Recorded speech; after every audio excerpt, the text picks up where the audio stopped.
Hey, what's up, everybody? Gene Fetty with the Automotive Appearance Institute back at you with another episode of our All Access podcast. Just an audio only version today. I am fresh back off of the plane like a few hours ago from a seminar that I attended in Phoenix. Great time of the year to head to Phoenix for sure. The weather was about perfect, so we left Pittsburgh Tuesday, Wednesday morning. I believe everybody woke up to snow on the ground in the 20s, and we were sitting on our balcony at our Airbnb, sipping coffee, looking at the blue skies. No humidity, of course, right? It's in the desert. And man, like call it upper 40s at night and 70 or so during the day. Really, like, in my ginger can't stand the desert opinion, this is the perfect time to head to Phoenix or the desert Southwest and enjoy this incredible weather. Got to see some PDR friends. We got to see Dave and Stacy Streen of Edgy Tools. And we get to hang out with the infamous Dave Shalott, Big Dent Dave. We had early chat GPR episode with Big Dent Dave. Big Dent Dave, if you happen to listen, thoroughly enjoyed dinner and drinks. Can't wait to do it again. Dave and Stacy, always a pleasure to see you guys and hang out and talk. And the drinks at that restaurant were amazing. The food was amazing. It really was a great week. The seminar I attended is for online course builders. It was the main gist, or that's why I went, is to learn how to better create, better market, and teach better online. So, that being said, we're coming into winter here in Pittsburgh, which is course creation season. Definitely keep an eye out on all things Auto Appearance Institute. We've got a couple new classes coming down the pipe, from introduction to PDR to advanced glue pulling, like a full course on advanced glue pull techniques. And maybe even two classes there, one more tailored to the heavy hit side, right? And dialing in more like what we're going to be talking about at MTE, January 30th in Orlando. MTE.live is the website. But more on the starting large damage properly and efficiently. And more advanced glue pull finishing techniques, right? Taking your glue pull skills as far as you can take them, right? So super excited about some of the new classes that are underway.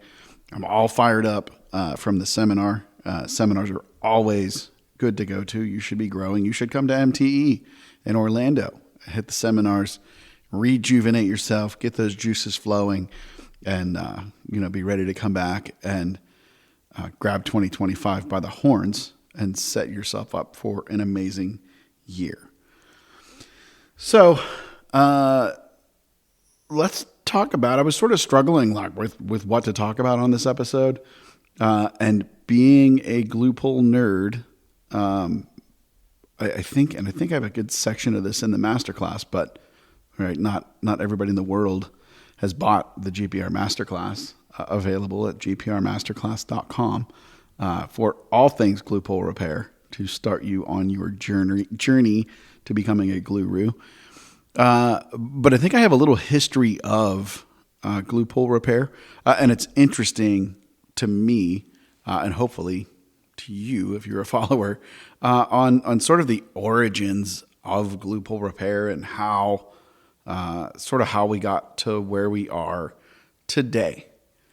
So I started my paintless career in 2002. So maybe call that 14 years after PDR really started to make it to the States. When I went to training at the Paint Bowl in Michigan in 2002, they showed us glue pull repair. In fact, I bought the glue pull system because when it worked, like, it was really cool, man. It just popped the dent right out. I started out with a bridge system. Now, don't think like bridge or beam like a K-beam or a K-beam junior would be today. No, I'm talking about, like, do you remember the Ding King bridge puller infomercial from the mid 2000s? Or have you been to Harbor Freight and looked at the bridge glue puller system? That was my first system. It was by Dent Out. Dent Out is still around. They actually still sell, at least last I looked, they still sell that same bridge system that I started with 20 some odd years ago. And they do have some really incredible glue. The Dent Out Red glue is a killer hot weather glue. Hot, humid weather. I think it was born out of Texas, actually. But hot, humid weather, man, that Dent Out Red glue is legit. For me, anyways, back to the my history of the beginnings of glue pull repair. For me, it was like the last thing I wanted to do. It was an absolute last resort. I did not want to glue pull anything. There was no Kiko 6C process to figure out how to make it work. There was no quick move, right? It was just a screw. I would do anything I could to not glue pull. But that is not where glue pull started. I heard originally, and ironically, the internet still thinks this is how you do it, that I heard this in a seminar that Terry Siegel was giving at MTE years ago. And they're doing small damage. They're doing hail damage. And they were literally taking a glue stick, like a hot glue stick from Walmart or Michael's or the craft store. And they were running a torch over it and getting it melty and sticking it on the panel and yanking and pulling as hard as they could. Then I believe they sort of moved into some bridges and they were trying to get a snap. So he said he would put like a screw gun on the bolt and try to unscrew it really fast to try to get that pop, right? Like you would get with the squeeze of a mini lifter now or the slide of a slide hammer. That was the original origins of glue pull as it pertains to PDR. Then sometime around, give or take, 1999, back to the 1900s for you youngins. It's the last century. Anyways, a company called Worth came out with their original glue pull setup. It was a slide hammer system. Probably if you hunt around at a lot of body shops, there is still the black Worth toolbox sitting around with the original Worth slide hammer and their glue and a putty scraper and some sort of weird chemical and 4 different types of tabs. They had 2 different materials. So they had yellow and purple. Yellow was a little bit either more rigid or just thicker. And the purple was softer, a little bit more malleable. And then you had round. And I would call it maybe like a 2-inch, inch and a half, 2-inch face, or an oval, right? Like a football shaped tab. Those were your 2 shapes. And you got a slide hammer. I think it was a standard 2-pound slide hammer. The black Anson basic slide hammer, it looks about like what the Worth slide hammer looked like, right? But just a no frills slide hammer. And the glue stuck really well, but it did not come with denatured alcohol or rubbing alcohol to take it off. They basically gave you a putty scraper and said, take your heat gun, heat it up, scrape it off the car, clean it, and then there was some sort of solvent in a can that would help wipe that final mix up. Again, born out of PDR, but they really started going after the body shops, right? Sort of probably seeing the bigger picture like Kiko ended up seeing and Cam Auto, right? That there's more body technicians than there are PDR techs. Anyways, they went after it with that. Not too long after, not too many years after that, probably around that 2002 when I started getting into the business, I remember seeing on DoorDing.com that somebody, or that Worth had made some sort of mini lifter. I had no idea what a mini lifter was, couldn't picture it, didn't see pictures for a little while, but everybody was talking about how cool the mini lifter was, and the tabs had gotten smaller. They started making smaller tabs. So that's like from literal glue sticking, like sticking glue to a car, to the Worth slide hammer and tabs, into the Worth mini lifter and slightly smaller tabs. That's the original evolution of glue. From there, you started seeing and again, I think you can still find this at Anson and maybe even A1, the original, call it generic silver with black feet mini lifter. And then some other companies started getting into the tab game. So Worth had some of my old school favorite tabs. They were red with rings and small. Like you could get down to maybe not quite dime size, maybe a dime, maybe a hair bigger than a dime, nickel, quarter. And then there were the green tabs that came out. Those may have been sold through A1, but don't hold me to it. But green, right? Just different plastic, slightly different design on the face. And at this point, everybody was sort of thinking that just like sandpaper or sanding, like a mechanical bond, you wanted more surface area. Well, it turns out that wasn't the best idea, but we're not done evolving through all the different faces and shapes and sizes of tabs. As these smaller tabs started to come on, right, glue pulling started to get a little bit better through DoorDing.com, right, because we're not even really to the Facebook days, but we're back in the old internet forum days. I started hearing about people much smarter than myself actually taking and cutting down like the old Worth tabs, the original 4 original Worth tabs. It was like, well, how do you pull a crease? Well, take an oval and it's got like a V down the middle, and take a knife or scissors, heat it up, and cut the shape of the tab down to a crease, right? Or a short crease or a longer crease. And people started playing around with that. And then I can remember, I know you could get them from Ultra. It looked like a turquoise Worth style tab, round, but they were being cut. You could actually see the cut marks. I don't know what they were using to cut it with, but you could buy pre-cut down Worth tabs. Probably around this time, so we're probably getting into the mid 2000s, right? Late 6, 7, 8, 9, 10, somewhere around there.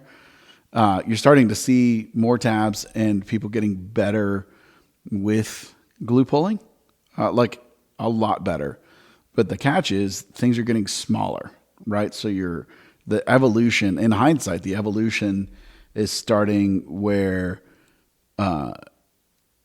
we're heading towards being able to pull more like we would push. But tabs are not getting bigger yet. Tabs are still getting smaller, for sure. Then, like, let's call it fast forward to 2010, 11, somewhere maybe 9, a company called Atlas Tabs comes out. I think Lincoln Farrell was the original founder, designer, owner of those, and he's since sold to, and I believe the tabs are still available at A1 Tool at pdrtool.com. These tabs had like hexagon shapes inside of the face. Like, there was, Lincoln really put a lot of surface area into the face, and whatever material he was using, whatever the black plastic was, pulled hard. And then he went all the way down to, I don't think he went down as far as a 9mm, but probably a 11 or 12, like definitely smaller than a dime, but not into the single digit millimeters, at least not yet, I don't think. Those, for me, line up with, if you've ever had a training with me, it's the Fred story. That's where my original PDR trainer, Fred, came into work for us on a hailstorm in 2011, and he was kicking everybody's butt at pulling the rails. Like, he was just super fast and super clean. And I sort of shook him down for some tips and tricks on what he was doing to be so efficient. And Fred, I guess being a little smarter than your average bear, had been taking, fast forward, rewind back to those Worth tabs that lined up with the mini lifter. He had been putting them in a drill and essentially turning his drill into a little lathe and turning them down to approximately, like, call it a 9mm size tab.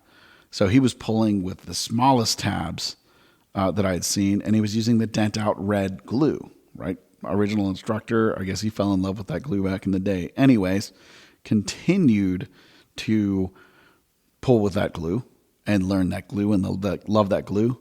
Side note, tech tip, you don't need to jump around to a bunch of different glues.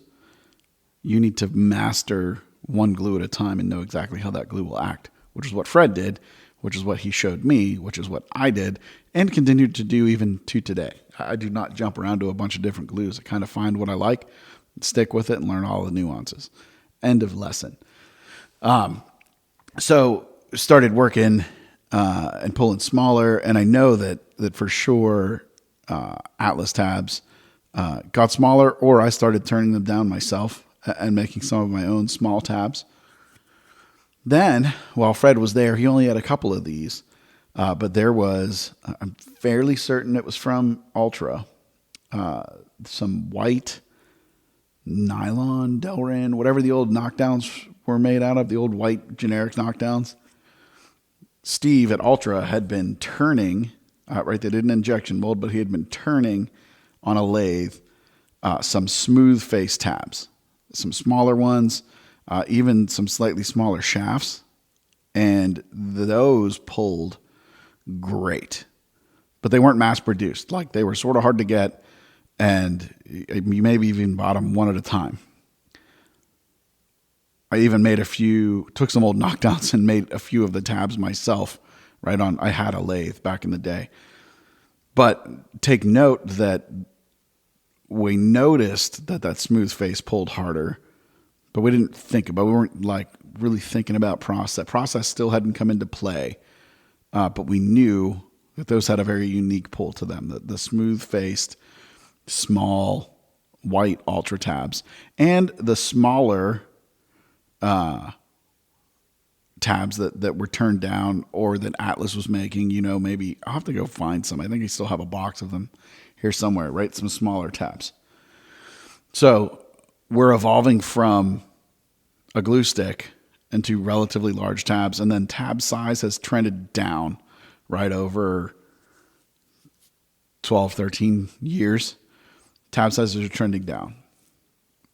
Then Atlas shakes things up and comes out with a new line of Titan tabs.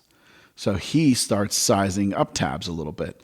Call them, they looked like more beefed up versions of the original Worth tabs. He had some big ovals, flat, still with textured face, but a flat face. Another one with a convex face for getting down into deeper dents. I think somewhere on my website, I still may have a picture of a Sienna minivan I did with like 4 Titan tabs on the quarter panel, right? And it was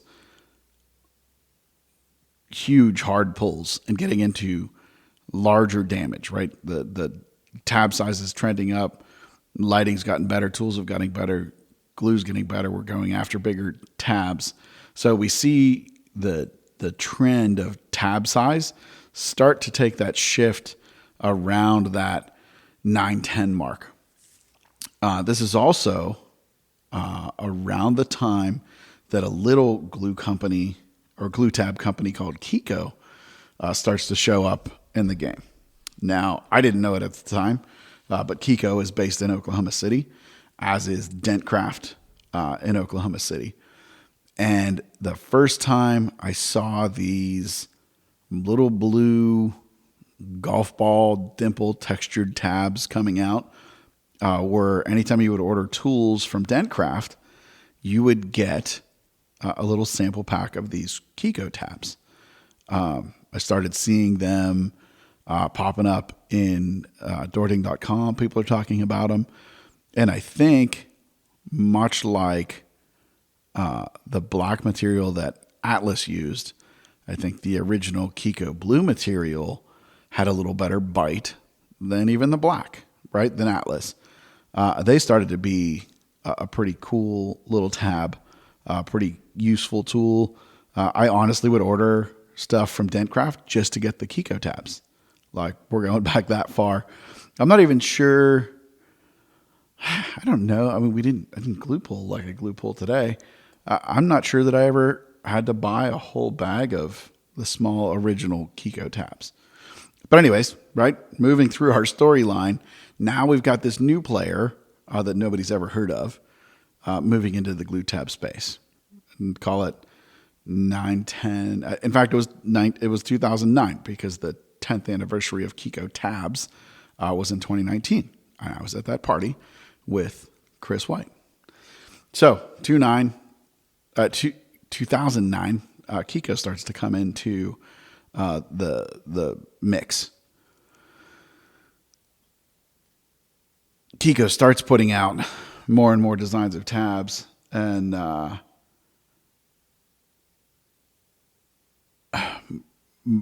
more different size tabs, larger tabs. Maybe not larger than his original small tabs. All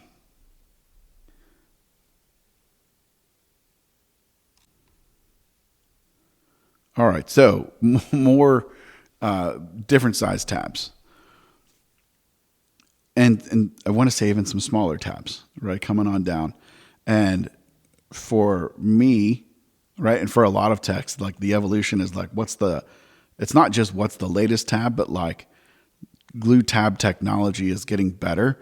And you're seeing, so I would say that Atlas tabs and Kiko tabs have become my go-to tabs at this point, right? Like I'd phased out all of the other tabs, right? And just, you're not using them very often. They just fall by the wayside.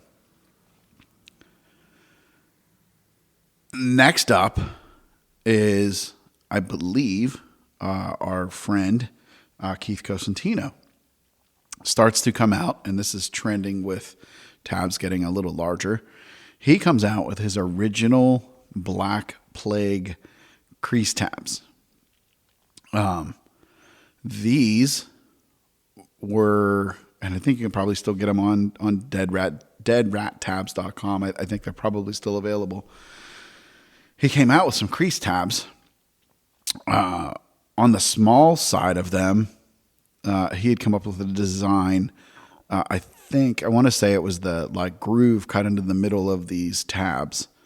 The groove sort of created an inverted line and would let you pull, at that point, the tightest line creases that you could pull, right? It was the first real main market crease tab. The Blem tab may have been on the market by then, and that was like a great. I don't want to get the timelines wrong, but the Blem crease tab was a great crease tab. In fact, if you still order them, they still pull pretty nice, just not as well as what's available today. But anyways, Keith comes out with these. I can't remember if it's 2 iterations or if he started large and went small. I just remember Black Plague being the first like crease series of tabs. So he had small, like maybe 1/2 inch, up to 2.5 or 3 inch, and relatively narrow. And then he had these like big honking crease tabs. I'm talking like 1 inch wide and probably 4 inches long, flat face, convex face. And those things, right, were maybe at the time, if he beat Kiko to market on large tabs, or if Kiko beat him with the super tabs, the tabs are now definitely post Atlas Titan tabs are starting to trend up, right? Glue pull technology is getting better. Tools are getting better. We're going after larger dents. The tabs start to get bigger. So the Black Plague original crease tabs in the big size, right? Like they would hook up and it was hard to get them back off the car. But man, you could pull some metal with those things. I mean, really, really incredible moves.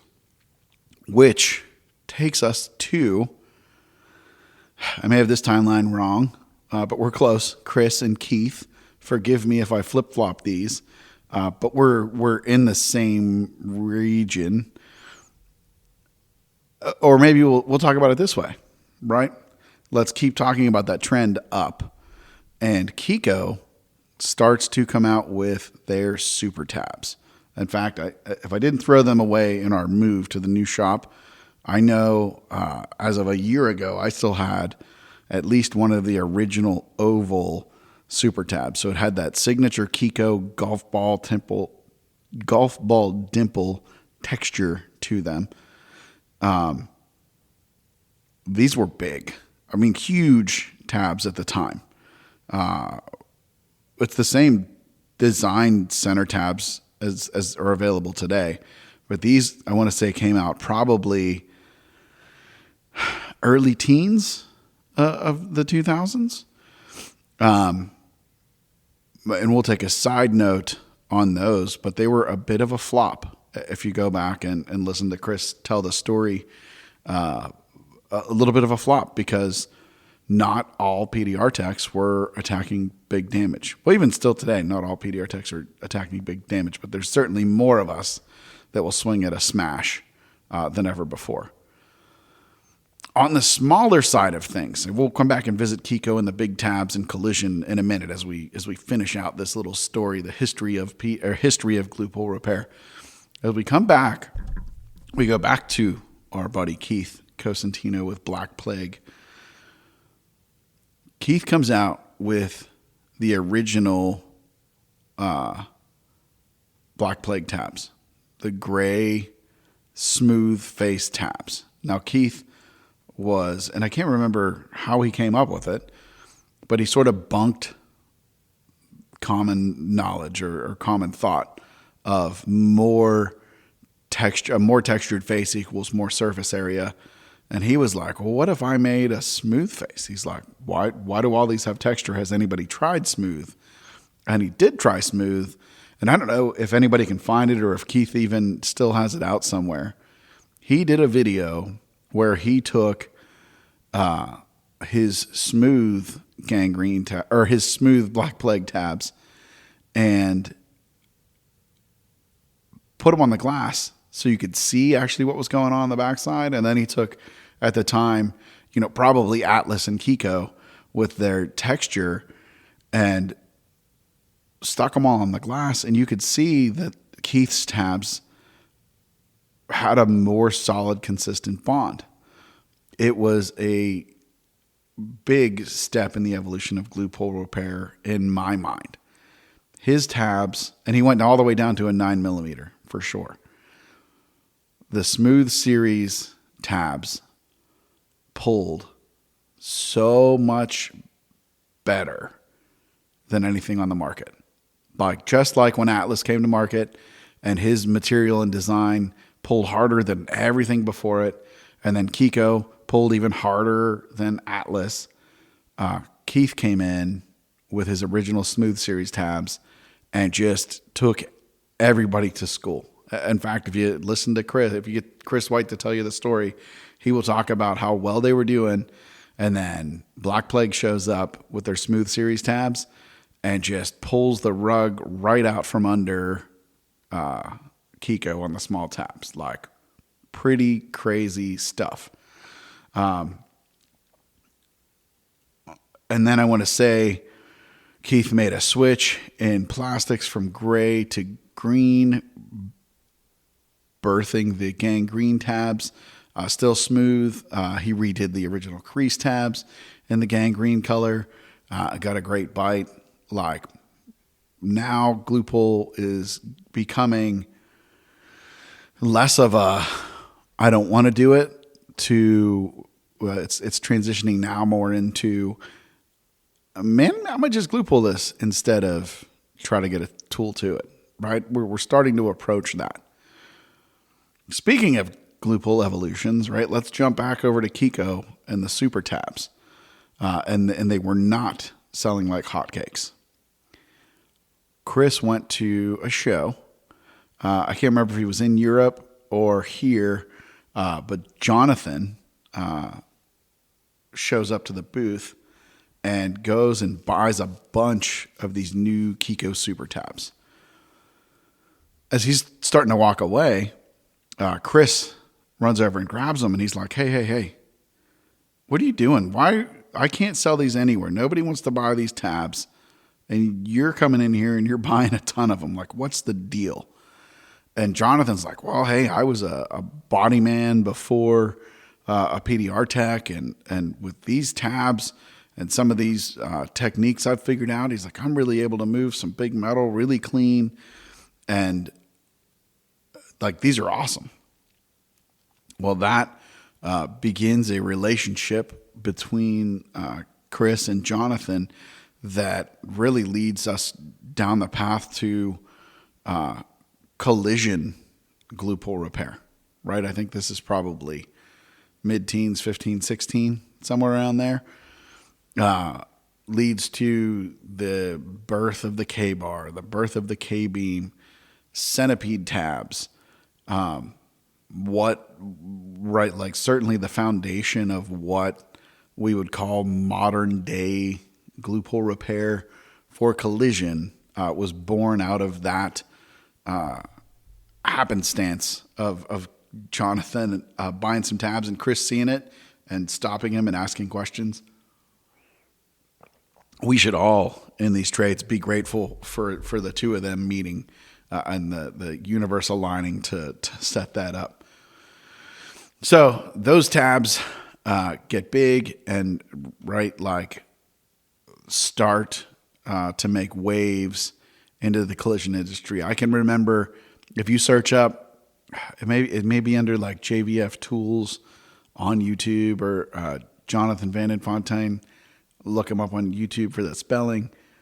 He had a video of what looked like a Volkswagen Euro van, but Jonathan's in Belgium, so like there's lots of European vans that look like Euro vans, where if memory serves, a horse had like hip checked the back quarter of this thing, and Jonathan set up some, I would imagine, I'd have to go back and watch again, I would imagine some centipede tabs on a pull tower, and it, in essence, makes one move or one giant move and takes this huge quarter panel smash and pulls it back out. Like, I can remember keeping that video saved in my YouTube, and I'm showing my body shops like, man, you guys got to watch and see what this company Kiko's doing, and my friend Jonathan, and look at, like, this is crazy stuff. Go find that video. Go give Jonathan some love and go like that video, and maybe we'll try to bring it back up, and I'll see if I can even find it and put it in the show notes for the show today. but like really incredible stuff. From there, I start to see Kiko reaching out and into the collision space, right? I can walk following them, following their content. I can see how they're moving towards collision. And then not long after that, I remember like seeing Jonathan's videos, and then this wild man from Canada, Charles O'Yoon, shows up with Cam Auto Pro, right? And he is going straight, huge pulls. I remember watching a video of Charlie picking the front end of a car up off the ground with 1 or 2 glue tabs and some collision glue, right? Like pick the car up off the ground. Everybody's mind was blown. And it has evolved into, right, the collision side today, where now we've got pull towers and huge tabs. I don't want to say that it's really bordering on frame repair, but like it is getting close with the amount of metal that can be moved today using glue pull repair. But as we sort of wrap up the collision side, right, everybody is pretty familiar with what's available now on the collision side. Let's rewind a few years back, and Kiko, right, got tired of taking it on the chin from Black Plague with their smooth tabs and started their own smooth line of tabs. But he got smart. They got really smart. And they started to introduce and play around with dead center technology, where just like forever, everybody said tab faces have to have texture. From inception, essentially the shaft size of the tab stayed standard. Like it's this size because it fits every slide hammer mini lifter out there, right? It's this size shaft. Well, Kiko started playing around with the idea of, as the tab face gets smaller, maybe so should the shaft. And instead of a thick-faced tab, they started thinning the face of the tab out to allow a more, funny name, dead center pull to the middle of the tab, right? To be able to allow you to pull sharper and tab size, right? With those changes, with making the shaft smaller, now you could make the face smaller, because it wouldn't make sense to make the face smaller than the shaft, right? So it opened up an evolution there. I want to say the dead center tabs came into the market in 17, but didn't like really gain traction till like maybe late 18.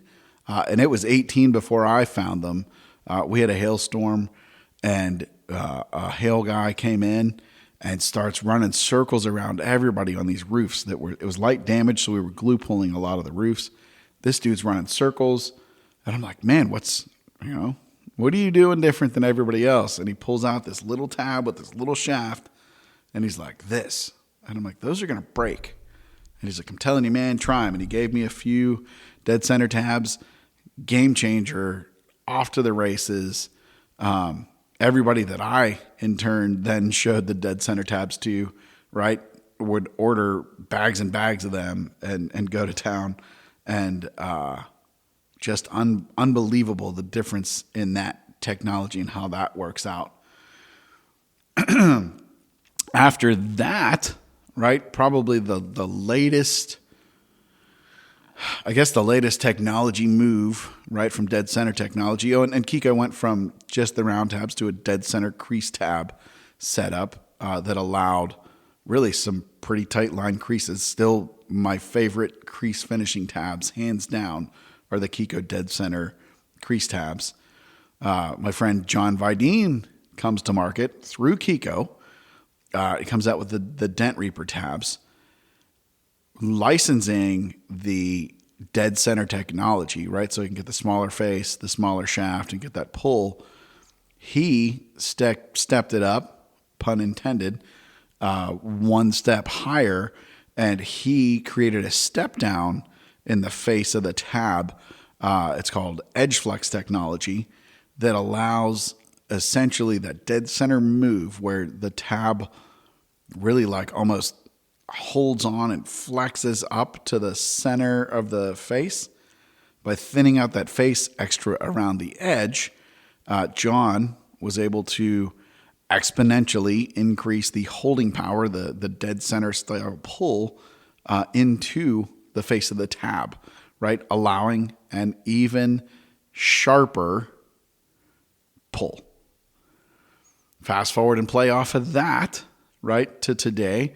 Hudson Tansey, in partnership with Kiko, has come out with the Tornado tabs, where he has taken a standard head or a standard shaft size at the head and spun it down in the shape of a tornado. Good marketing, Hudson.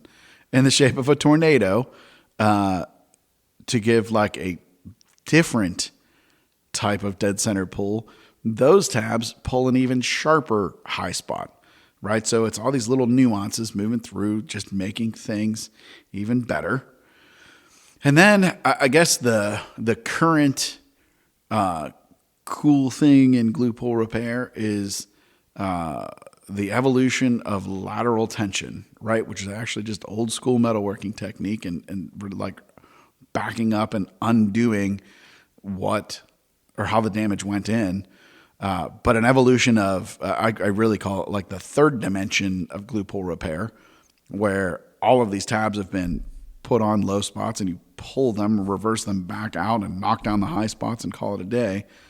Well, anytime a panel is hit or metal's hit, it doesn't just travel straight in and out. It travels in and out and then laterally as well, right? So if we're looking at the side of a car and the door gets hit, it doesn't just go straight in. It to some degree moves in from the right and from the left into that impact point. Well, there's a whole new set of ways to pull lateral tension, right? I think Charlie from Cam Auto was the first guy to really bring tabs in. I can't remember exactly what they're called, but a big hook with a face that would hook over the edge and get into a jam. And then you started seeing like Kiko coming out with their lateral tension beams, the threaded rod that pushes.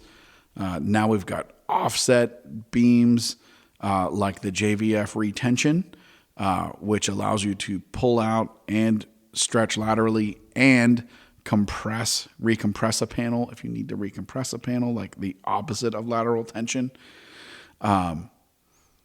Kiko just came out with their plastic tab straps. Speaking of straps, there is a line of straps from Black Plague and Anson. They're actual nylon straps that let you conform to the car, that don't create any extra damage.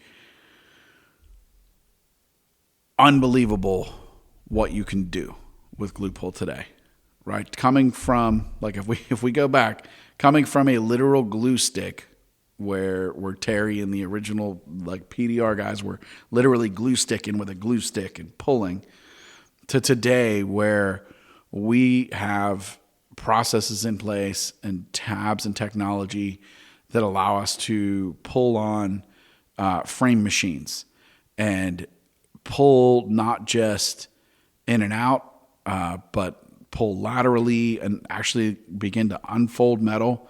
It is unbelievable to me what proper process and proper repair path with all of the tools that we have available today. It's unbelievable what you can do. Like, it blows my mind. So guys, I hope you enjoyed our little walk through the history asterisks that I'm aware of glue pull repair. And I hit my date line as best as I can. If you've got a date that I'm wrong on, send us a DM, shoot us an email. Let me know where it is so I can get my story straight. If you would like to see what's possible with glue pull repair, if you're not glue pulling, if you're thinking about glue pulling, we have our first live glue pull repair webinar coming up on Thursday, January 9th, starting at 7 p.m. Eastern. This is a completely free webinar, but seats are limited, so make sure you go pre-register. You go to our website, autoappearanceinstitute.com/webinar. to sign up to make sure you get pre-registered to get on that list.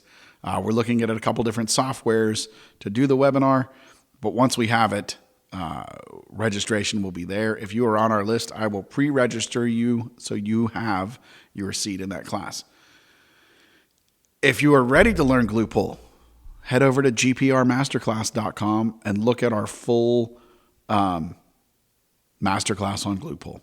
It is everything you need to know, soup to nuts, to get started in glue pull, to start doing large damage, to learn how to finish off small damage, right? Like, we really walk you through everything you need to know to begin glue pulling.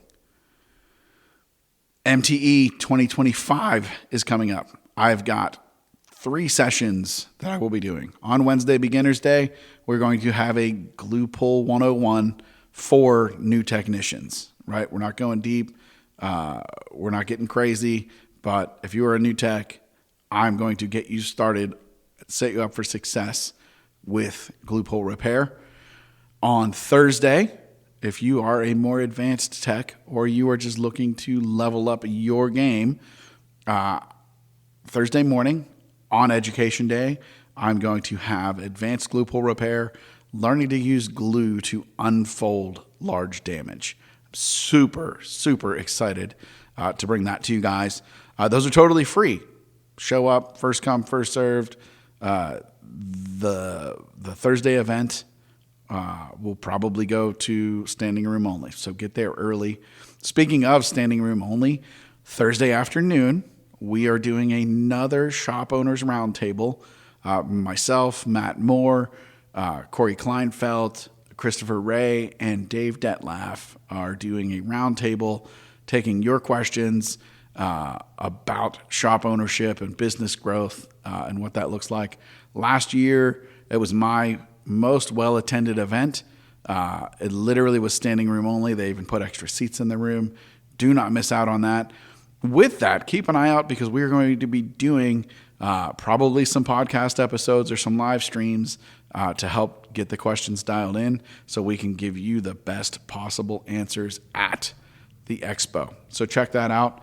Guys, follow us on social media. We are at Auto Appearance Institute. Everywhere that we social media at, that is where you can find us. Thank you so much for listening.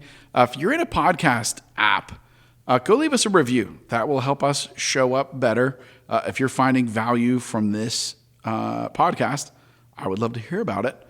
If you have ideas on show topics, or if you need help through a repair, or would like me to live recorded on the podcast walk through one of your repairs and maybe see what you did right, what you could do better, send over some repairs. We would love to see it. You can send us a DM on any of the social media apps or email us at admin@autoappearanceinstitute.com, and myself or Dylan will get back to you and get you set up. Guys, until next time, have an amazing week.